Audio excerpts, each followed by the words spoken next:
여러분 안녕하십니까? 진성호입니다. 진성호의 직설 시작하겠습니다. 정의당의 데스노트라는 말이 있습니다. 고위공직자 인사청문회를 할 때 정의당이 반대하면 반드시 낙마했다는 그런 어떤 속설 또는 어떤 저주 이런 건데요.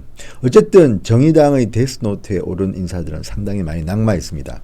그런데 이번에는 이미선 헌법재판관 후보자가 정의당의 데스노트에 올랐습니다.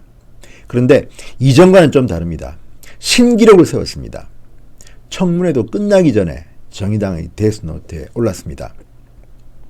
가장 신속하게 정의당의 데스노트에 오른 최초의 후보자로 이미선은 기록될 겁니다.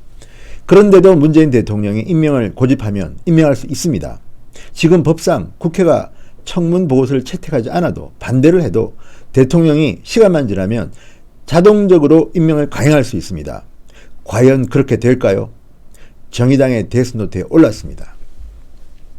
자, KBS라는 방송이 있습니다. 여러분 아시죠? 오늘 밤 김제동, 도로의 말도 안 되는 강의, 너무나도 편파적이라고 불리는 KBS조차도 이미선 후보자에 대해서는 아주 비판적인 보도를 하고 있습니다. 지금 제가 그 KBS의 보도를 근거로 해서 이미선 헌법재판관 후보자를 비판해 보겠습니다. 자, 이미선 후보자의 인사청문회가 한창 진행되고 있던 11일 오후 5시 38분 정의당 대변인 정호진이 국회 정론관을 찾았습니다. 브리핑을 했습니다. 이미선 후보자의 문제가 심각하다. 헌법재판관은 다양한 국민들의 생각을 포용하고 시대정신에 부합하는 시대의 거울인데 그 규모나 특성상 납득하기 힘든 투자 행태로 국민들의 마음을 대변할 수 있을지 심히 우려된다. 청와대 인사검증 시스템에 심각한 적신호가 켜졌다. 국민이 납득할 만한 조속한 조치가 있어야 할 것이다. 이렇게 말했습니다.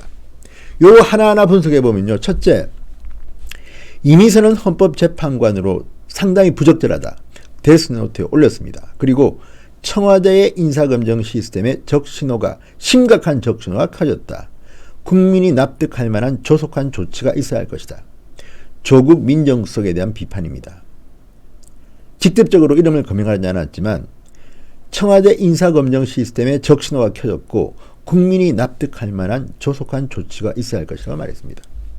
오죽하면 정의당조차도 이렇게 말했을까요? 자유한국당은 정의당에 대해서 민주당 이중대다. 또 지난 창원 성산구 선거에서 단일화를 하기도 했습니다. 그래서 계속 민주당 의중만 살핀다고 비판해왔는데 이번에는 그런 정의당조차도 대통령의 인사에는 비판적인 시각을 드러냈습니다. 청문회가 끝나기도 전에 데스노트에 이름을 올린 겁니다. 자, 과거에 한번 보겠습니다. 문재인 정권이 출범하고 난 뒤에 정의당의 데스노트에 누가 올랐을까요? 하나같이 낙마의 비극을 피하지 못했습니다.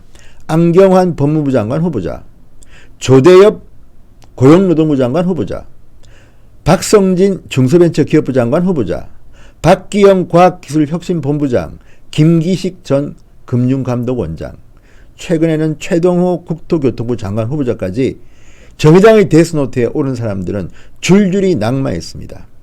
그래서 정의당이 반대 입장을 밝히면 반드시 낙마한다는 속설, 이른바 정의당 데스노트가 나온 겁니다. 그런데 이번에 이미선은 해도 너무했는지 초스피드로 정의당의 데스노트에 올랐습니다. 신기록입니다. 자, 왜 그러면 이렇게 이야기할까요? KBS가 보도한 것을 보면요. 정의당 관계자 이렇게 말했다고 합니다. KBS 기자와의 통화에서 이미선 후보자의 청문회를 지켜봤는데 해명을 들으면 들을수록 납득이 안 가더라. 의혹을 더 키우는 모습을 보고 안 되겠다는 공감대가 당내에 형성돼서 데스노트 성명을 내게 됐다. 이렇게 말했습니다. 자, 인사청문위원들로부터 주식 문제로 추궁을 받을 때 이미선이 가장 많이 했던 말은 배우자가 주로 해서 자신은 잘 모른다. 배우자에게 물었더니 이러저러하다고 한다. 이런 모습이 더 큰 실망감을 줬다는 겁니다. 정의당의 다른 관계자 말도 KBS는 인용합니다.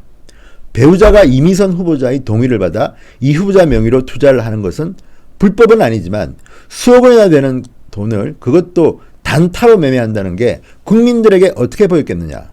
헌법재판관은 국민 눈높이에서 국민들의 삶에 직결되는 판결을 내려야 한다는 사람이기 때문에 단순히 불법 여부보다도 더 엄정한 잣대로 봐야 한다. 자, 이 정도의 말이 정의당에서 나왔습니다. 그런데도 민주당은 대통령이 박미중이니 좀 더 지켜보자. 불법은 없다. 이렇게 신중론을 펴고 있습니다. 그렇지만 민주당 의원들도 지금 속으로 부글부글 한다는 보도가 여기저기서 터져나오고 있습니다. 분통을 터뜨린다는 그런 제목도 나왔습니다. 문재인 대통령 왜 이러십니까? 왜 이런 사람을 굳이 헌법재판관에 앉히시려고 하십니까? 그리고 민정수석 조국은 도대체 어떻게 인사 스크린을 하는 겁니까? 이런 결과가 나올지 몰랐습니까? 아니면 이런 비판 나와도 아이고 마음대로 하시오 나는 내 길을 갈 테요 이렇게 국민을 우습게 하는 겁니까? 도대체가 청와대의 생각이 국민들의 눈높이와 얼마나 차이가 나는지 지난 7명의 장관 후보자에 이어서 또 이미선 헌법재판관 후보자 국민의 생각은 안중에도 혹시 없으신 겁니까? 너무 권력에 취하신 것은 아니십니까? 정의당까지 데스노트에 올립니다. 무늬만 비주류 아니냐는 표현도 나옵니다. 자, 이미선 후보자는 억울할 수도 있겠습니다. 나 이렇게 열심히 살았고 뭐 주식 투자한 게 뭐가 죄냐. 부동산은 잘 모르고 주식에 투자했다. 그렇지만 그런 항변이 오히려 더 국민들의 마음을 아프게 하고 있습니다. 정의당이 데스노트에 올렸습니다. 청와대로서는 이런 지명철회가 받아들이기 힘들지도 모르겠습니다. 왜냐하면 또다시 조국, 조현옥 수석의 잘못을 시인하는 셈입니다. 경실련에 이어서 정의당 데스노트에도 올린 이미선 앞으로 어떻게 될지 한번 지켜보겠습니다. 진성호 방송 여기까지입니다. 여러분 대단히 감사합니다.